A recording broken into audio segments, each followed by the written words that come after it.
Ang kwentong ito ay hango sa totoong buhay. Karanasan ito ng isa sa mga kakilala ng tatay ko na itago na lang natin sa pangalang Cardo.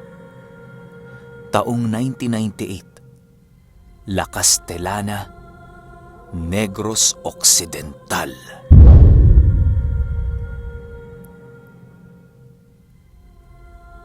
Itong mga panahong ito, isang tauhan ng isang hasyenda itong si Cardo. At napakaraming produkto ang nagmumula sa hasyendang ito, kagaya ng tubo, mangga, durian, at marang. Masasabing matagumpay ang mga patanim ng may-ari dahil sa napakaganda ng anihan nila. Ang mga tauhan sa hasyendang ito ay mga naninirahan lang din sa lugar. Ayaw kumuha ng may-ari ng mga dayo sa kadahilanang nais niyang bigyan ng trabaho ang lahat ng taga doon. Napakabait ng taong ito dahil tuwing Sabado ay tumutungo ito sa pataniman upang mamigay ng pera. Maliban pa sa sweldo ng mga ito, ay nagbibigay din ang may-ari ng konting regalo. At ayon sa kanya, para yon sa kasipagan nila sa trabaho. May ilang kabataan din itong pinag-aaral sa kolehiyo at isa sa mga kabataan na yon ay si Cardo. Kasalukuyang nasa ika-4 na taon ito sa kolehiyo na labis namang kinalulugda ng may-ari dahil maliban sa napakatalino nito ay napakasipag pa sa trabaho. Sa umaga ay papasok ito at kinagabihan kapag anihan ng durian ay nag-aani pa ito.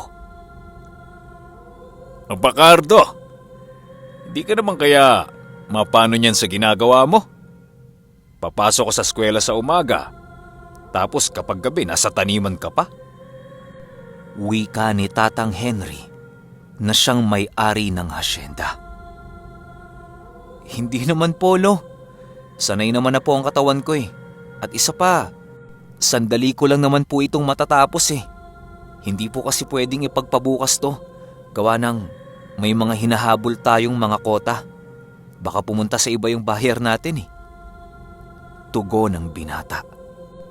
Lolo Henry ang tawag ng lahat sa matanda sa kadahilanang itinuturing nitong pamilya ang lahat ng nagtatrabaho doon.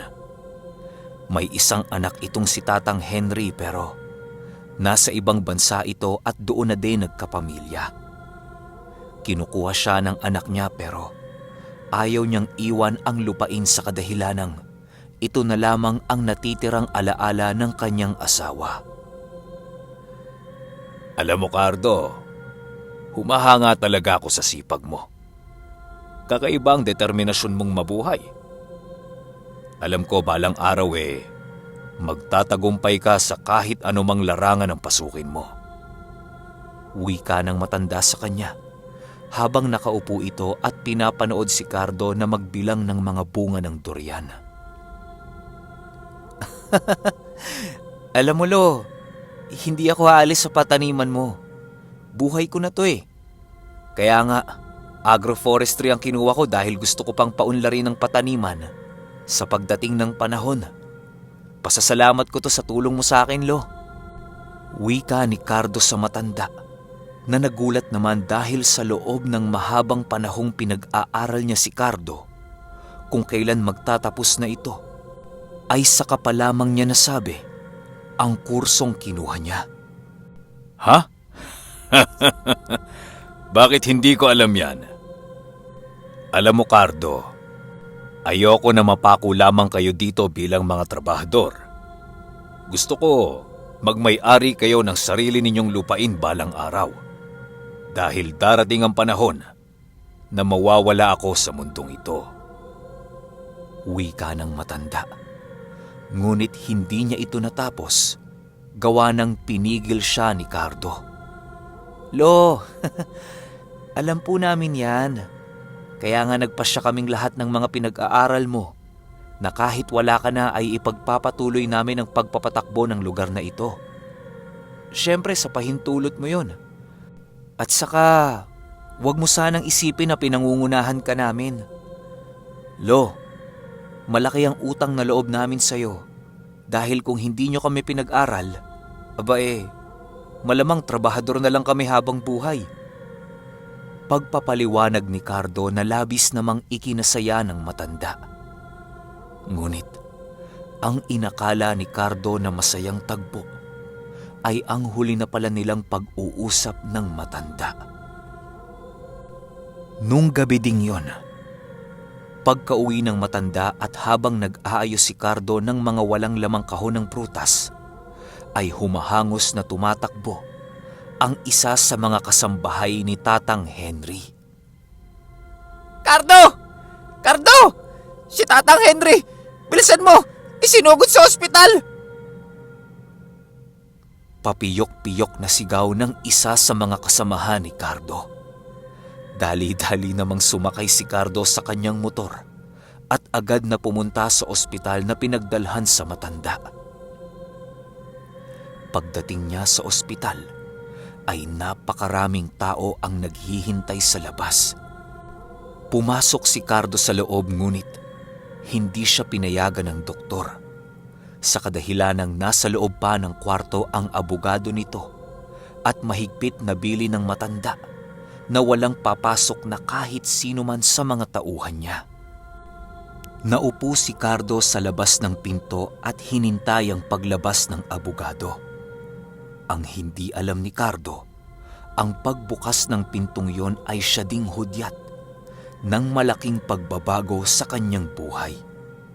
Binuksan ng abogado ang pinto at agad na hinanap si Cardo na noon ay paidlip-idlip na dahil sa magmamadaling araw na noon. Agad naman siyang ginising ng pinsan niya.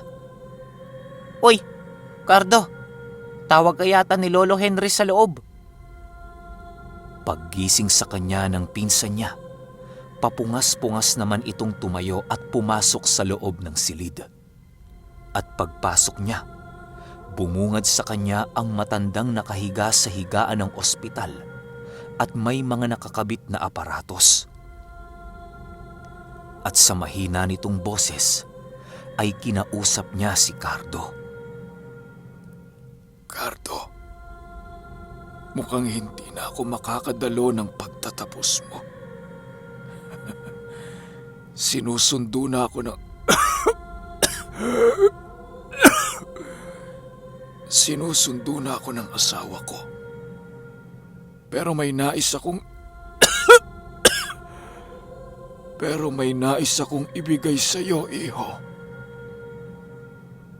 Paubo-ubong wika ng matanda habang kinukuha ang isang pulang supot sa ilalim ng kanyang unan. Ano po ito, Lolo? Teka lang po. Huwag po kayo magsalita ng ganyan. Gagaling pa po kayo, Lo. Mangiyak-ngiyak na sabi ni Cardo sa matanda. At ngumiti lamang ang matanda sa kanya at nagsalita ng, Tanggapin mo ito, iho. Huling alaala ko para sa iyo. Naway alagaan mo ito kagaya ng pag-aalaga mo sa ating mga taniman. At sa oras na pumanaw ako, ay babasahin ng aking abogado ang mga huling habilin ko. Gusto kong nandoon ka dahil napakahalaga ng sasabihin niya sa inyong lahat. Tandaan mo, ayokong manatili ka bilang isang trabahador lang ng aking hasyenda. Wika ng matanda. At nung oras ding yon, matapos lamang niyang magsalita, ay kaagad ding binawian ng buhay ang matanda. Kinabukasan habang nagluluksa ang lahat, ay dumating ang abogado ni Tatang Henry. May dala itong papeles. Yon ay ang mga huling habili ng matanda para sa kanilang lahat. At nang naroon na ang mga trabahador ni Tatang Henry, ay sinimulan na niya itong basahin. Makinig kayong lahat. Dahil lubhang mahalaga ang mga babasahin ko sa inyo. Ito ay ang huling habilin ng may-ari ng hasyenda na sinang-ayunan na ng kanyang anak na nasa ibang bansa. Ang 20 ektaryang lupain ng matanda ay hahatiin sa 5 pamilya na nagtatrabaho dito. Ang bahay ay mapupunta kay Cardo at sa kanyang pamilya. Gayon din ang pamamahala sa mga kagamitan ng hasyenda. At nakasaad din sa kasulatang ito na malaya kayong gamitin ang anumang kagamitan na pagmamay-ari ng hasyenda. Ang taniman ng mga durian at lansones ay sa pangangalaga din ng pamilya ni Cardo, sapagkat sila ang nag-aalaga ng pananim na ito simula pa lamang. Wika ng abogado. Wala namang tumutol sa mga kasamahan nila Cardo. Maluwag nilang tinanggap ang mga sinabi ng may-ari ng hasyenda sa kanyang huling habilin. At isa-isang iniabot ng abogado sa kanila ang mga sobre na naglalaman ng titulo ng mga lupang ipinagkaloob sa kanila. Ayon din sa abogado, ay matagal na pala itong hinati ng matanda sa lahat ng tapat niyang mga tauhan. At nung matapos ang burol ng matanda, ay agad nang lumipat ang pamilya ni Cardo sa bahay ng matanda. At habang nag-aayos ng mga gamit niya si Cardo, sa bago niyang silid, ay nakita niya ang pulang supot na ipinagkaloob sa kanya ng matanda. At sa loob ng supot na yon, ay may isang maliit na kulay dilaw na bato. Medyo pabilog ito at kung titingnan ay tila kumikinang ng bahagya. At kasama ng bato ay isang maliit na papel na naglalaman ng mga salitang hindi maunawaan ni Cardo. Hanggang sa napagtanto niya na ang mga letra ay bali-baliktad ang pagkakasulat. Sinubukan niya itong baliktarin at doon lamang niya nabasa ang ilan sa mga salita. Nang banggitin niya ang unang mga kataga, ay laking gulat niya dahil sa tila tumutugon ang hawak niyang bato. Unti-unti itong umiinit na tila ba may sarili itong buhay. At nang matapos niyang basahin ang mga nakasulat, ay bigla niyang naramdaman ang pagtibok ng hawak niya. At sa takot niya ay agad niya itong ibinalik sa supot. Makalipas ang ilang buwan, ay nagtapos na si Cardo. Ipinagpatuloy niya ang sinimula ng matanda sa hasyendang yon. Awa naman ng Diyos, ay naging maganda naman ang pakikitungo ng lahat sa kanya. Nagbago din ang tawag sa kanya ng ilang mga manggagawa doon. Tinawag siyang Boss Kadoy ng mga ito. Inirerespeto siya ng mga tauhan niya dahil na din sa pagiging mapagkumbaba nito. Isang araw, may ilan siyang mga tauhan na nagsasagutan dahil sa hindi pagkakaunawaan sa mga tungkulin nila. Agad namang pinuntahan ni Cardo ang mga ito para maapula at hindi na lumala pa. Pagdating niya sa lugar ay nakita niyang tuloy pa din ang sagutan ng mga ito at ayaw magpaawat ng bawat isa. Hanggang sa akmang papagitnaan na sana niya ay biglang bumunot ng itak ang isa sa mga nag-aaway at itataga na sana ito sa kanyang kaaway nang aksidenteng si Cardo ang tinamaan. Napakalaki ng hiwa na dulot ng taga na yon at nagtigil lamang ang pag-aaway nila nang makita nilang unti-unting bumabagsak sa lupa ang binata. Dali-dali naman nila itong binuhat para madala sa ospital. Ang buong akala nilang lahat ay mamamatay na si Cardo. Ngunit laking gulat nila nang kinabukasan ay lumabas na ito ng ospital na animoy walang nangyari. Agad siyang kinumusta ng kanyang mga tauhan at nakita nila na may benda pa din ang likod ni Cardo. Ngunit nang tanggalin ng kanyang ina ang benda, ay laking gulat nito na unti-unti nang natutuyo ang mga sugat. Napakabilis ng paghilom nito. Nang tingnan ito ni Cardo sa salamin, maging siya ay nagulat din sa kanyang nakita.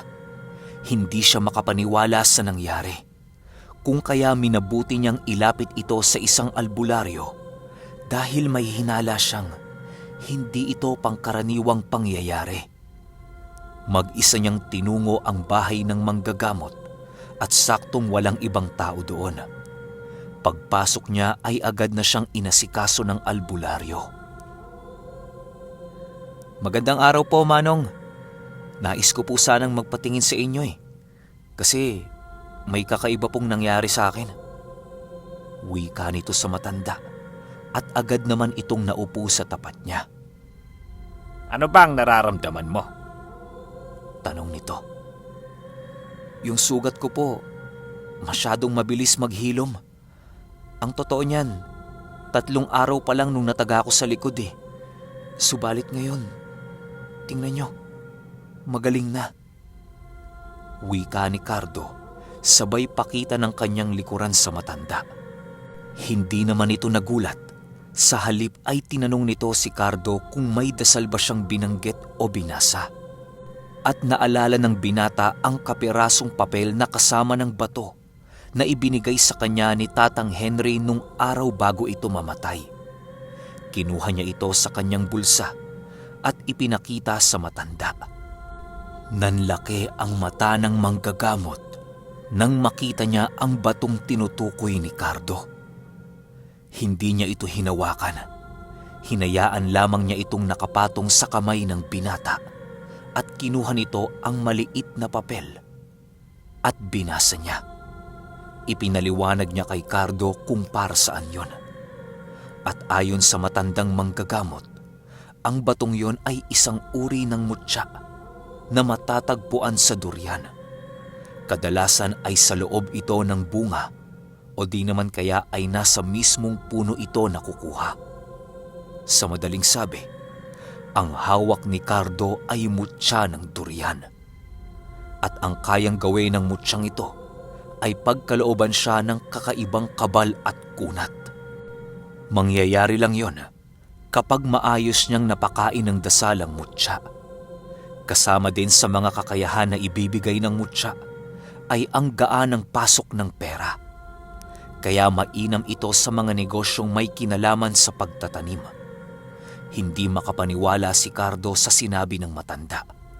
Ngunit nagpapasalamat siya kung ang mutyang yon ang naging dahilan kung bakit siya naligtas sa tiyak na kamatayan. At itinuro din sa kanya ng matanda ang paraan ng pagpapakain sa mutya.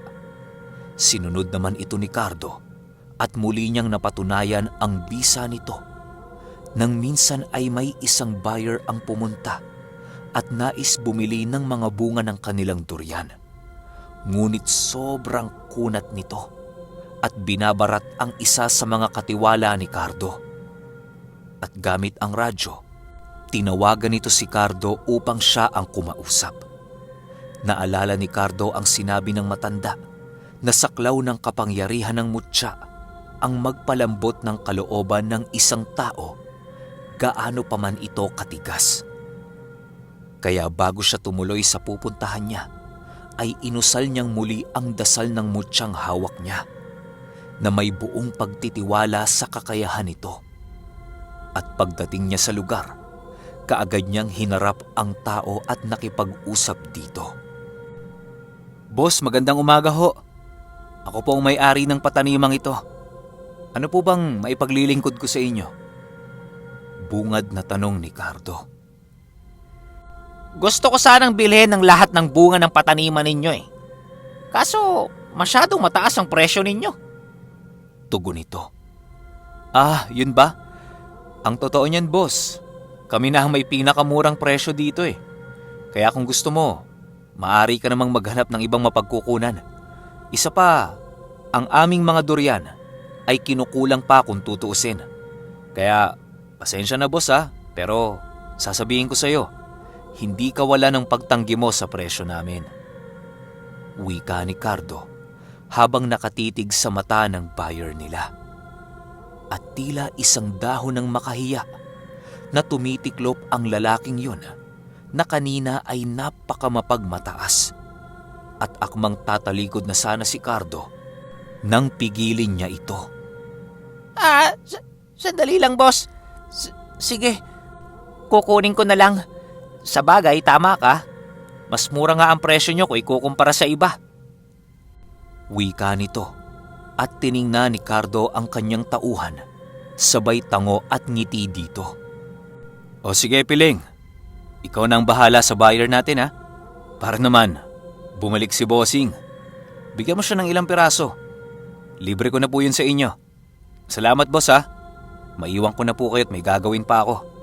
Ang katiwala ko ng bahala sa inyo. Napangiti lang si Cardo habang papaalis ito sa lugar. Muli ay napatunayan ni Cardo ang bisa ng kanyang mutya. At hindi lamang ito ang pagkakataong nasubukan niya ang bisa ng mutya. Dahil nang minsang ipinatawag siya ng kanyang ama, dahil sa halos hindi na namumunga ang mga puno sa gawing dulo ng taniman, agad naman niya itong pinuntahan. At nakitang wala ngang kahit isang bulaklak ang mga puno. Kaya dinukot niya ang mutya sa kanyang bulsa at binulungan niya ito ng dasal. Sabay hiling na pagkalooban ng mga bulaklak ang mga puno. At inilubog niya ang mutya sa imbakan nila ng tubig. At inutusan ang kanyang tauhan na paandarin ang mga bomba ng tubig upang madiligan ang mga puno. Ilang araw ang nakalipas ay nagulat ang ama ni Cardo na nagbubulaklak na ang mga puno sa gawing yon. At nung mga oras na yon ay naging malinaw na kay Cardo na ang nagbibigay ng swerte kay Tatang Henry ay ang mutyang ipinagkaloob sa kanya ng matanda. Ilang taon pa ang nakalipas, nagtuloy-tuloy ang swerte sa buhay ni Cardo. Unti-unti niya ding pinalaki ang hasyendang ipinamana sa kanya. Bumili siya ng ilang hektarya ng lupain at ginawa itong taniman ng mga mangga. Maging sa karatig na mga bayan ay may ari-arian ding napundar si Cardo. Kagaya ng taong nagpaaral sa kanya, ay napakarami din niyang natulungang mga mahihirap na kabataan. Isang bagay na ipinagpapasalamat niya sa mutyang hawak niya. At nakarating sa anak ni Tatang Henry ang tagumpay ni Cardo. Dahil dito ay umuwi ito mula sa ibang bansa upang personal na kausapin si Cardo. Pagdating nito sa hasyenda ay kaagad nitong niyakap ang binata. Ikinagagalak kong makita ang taong nagpatuloy ng abokasya ng tatay ko.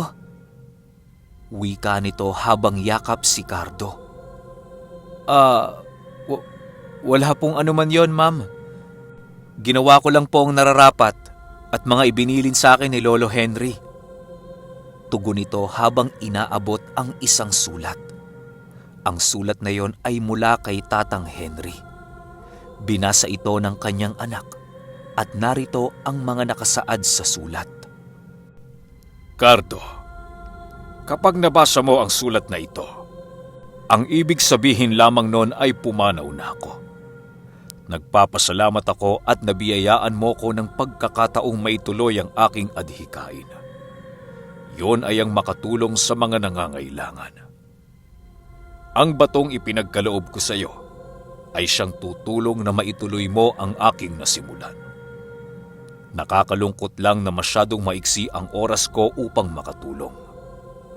Ngunit ikaw, may mahaba ka pang panahon upang gawin ang mga bagay na hindi ko nagawa.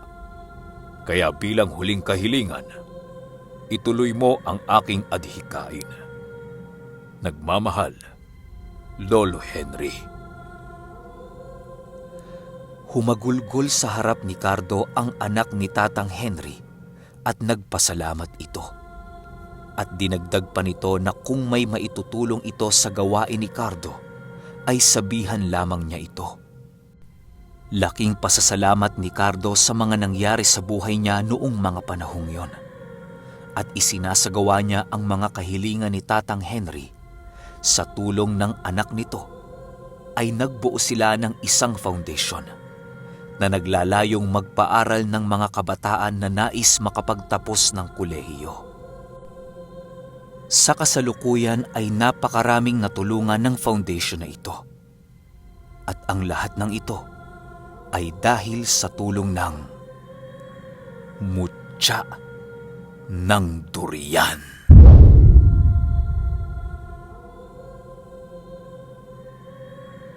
Okay, shoutout ko muna yung bagong warrior member ko na si Claire Avila. At sa mga nag-renew ng badge na sina Roselyn Arante, Ray Capoche, Mr. Cesporinas, at kay Jomar Sombilon. Ito naman para sa mga random subs natin, nandyan sina Arlene Lubiano, Jane Bautista, Ana Atibo, Keith Peñuela, PRNC Florentino, Glenda Capacho, Jekoy Olubalang, Albert Politud, Lord Olaivar, Ian Carl Meneses, Nino Sharot, Triple AJ, Nilo Benavides, Julian Alibagon, Gia A, Mark Lester. Ito binabasa ko lang to literal dun sa pinned comment, no? Okay, kuha tayo ng last 5 names. Andyan sina Merel Ann Rose Merrucio, Dimples Yumi, Ada Joyce Guadalupe, Ranel Ariola, Joseph Demalaluan, Bernadette Rockwell, at kay Artemio Mier. Parang napasobra ata sa 5. Basta ganito lang guys, kapag gusto nyo magpa-shoutout, comment lang kayo sa pinned comment ko. Yun lang, hanggang sa susunod na kwento. Salamat.